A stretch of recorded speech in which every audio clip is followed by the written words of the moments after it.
They don't test you after they respect you. They test you to decide whether you deserve respect at all. And if you don't realize you're being tested, you will fail without even noticing. It won't look dramatic. It will look small. A joke at your expense. A last-minute request. A subtle interruption. A casual downgrade of your role. A favor that benefits them, but costs you.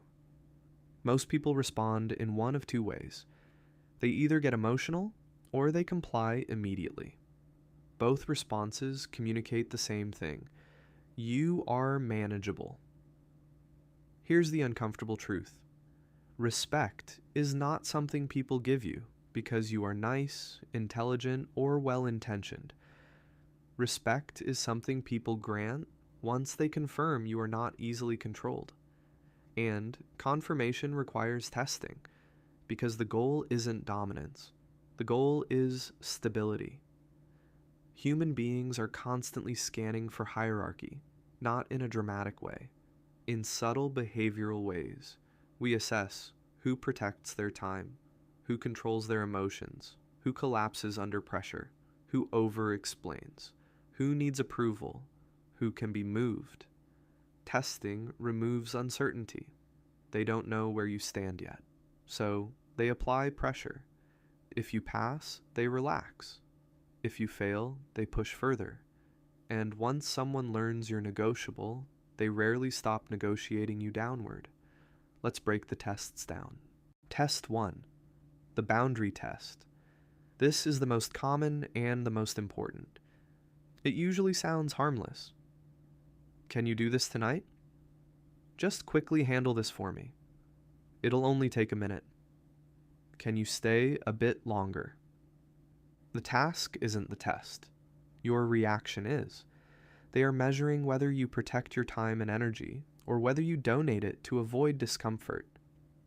If you say yes instantly, apologize for hesitating, or over-justify your schedule, you signal this. My boundaries are flexible if approval is at risk. That lowers perceived status immediately. Passing this test does not require aggression. It requires calm constraint. I can't do tonight. I can do tomorrow afternoon. Not possible today. I'm not available for that. Notice what's missing. No apology. No long explanation. No emotional tone. Just information. Boundaries delivered calmly feel normal. Boundaries delivered nervously feel fragile. And fragile boundaries invite further testing. Test 2, the compliance test. This one checks whether you abandon your standards to avoid friction. It appears when someone says, "Come on, don't be difficult." It's not that deep. Just do it this way. You're overthinking it. The goal is simple. They want to see if social pressure overrides your judgment. If you fold instantly, you signal this. My position changes based on who pushes me. That reduces long-term respect. Problems later. Short, flat. Controlled problems later. Short, flat, controlled. If you lecture, you look defensive. If you get angry, you look unstable. If you smile and comply, you look trainable. Stability is what passes the test. Test 3, the competence test. People respect what they cannot easily replace. So sometimes they challenge your clarity, not because they are confused, but because they want to see if you are solid. You'll hear, "Explain that again." What's the actual point? Are you sure? Why should we do it that way? Failing this test looks like rambling, over-explaining, talking in circles, trying too hard to convince. Passing this test looks like compression. The point is this. The reason is this. The next step is this. Then stop. Silence after clarity signals confidence. When you continue talking after your point is made, it often signals doubt. You don't need to audition for credibility. You either have it or you don't. And if you have it, you don't rush to defend it. Test 4, the frame test. This one is subtle and powerful. It's when someone tries to define who you are in the room. You're so quiet. You're dramatic. You're basically the assistant. You're cute when you're serious. It sounds playful. It isn't. It's an attempt to position you. If you laugh along with something that reduces you, you confirm the frame. If you attack aggressively, you look insecure. Passing this test requires calm correction. That's not accurate. No. Don't label me. I'll speak for myself. Then continue the conversation as normal. The continuation matters. If you correct and then spiral into justification, you undo your own correction.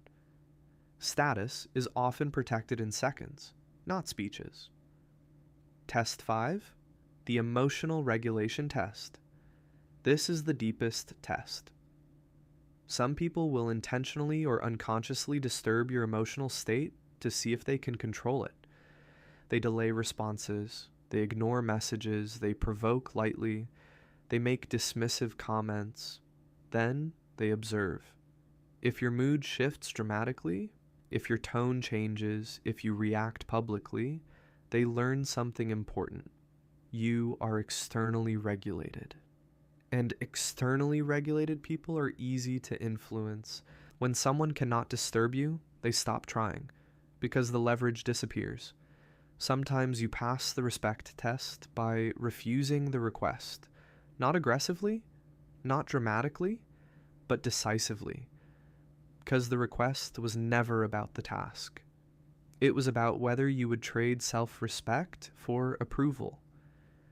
If someone makes an unreasonable demand and you comply to keep the peace, you don't gain respect, you gain temporary acceptance.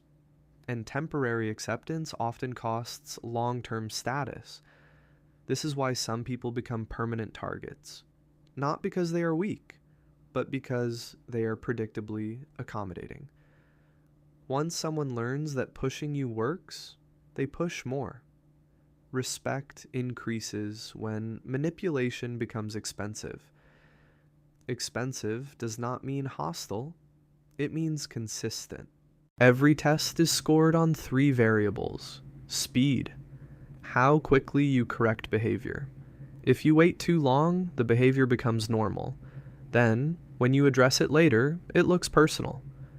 Clarity, how few words you need. Long explanations often signal uncertainty. Concise responses signal internal certainty. Cost, is there a consequence? Not a threat. A reality? Reduced access, reduced availability, reduced cooperation. When behavior has no cost, it continues. This is not cruelty, it's behavioral economics.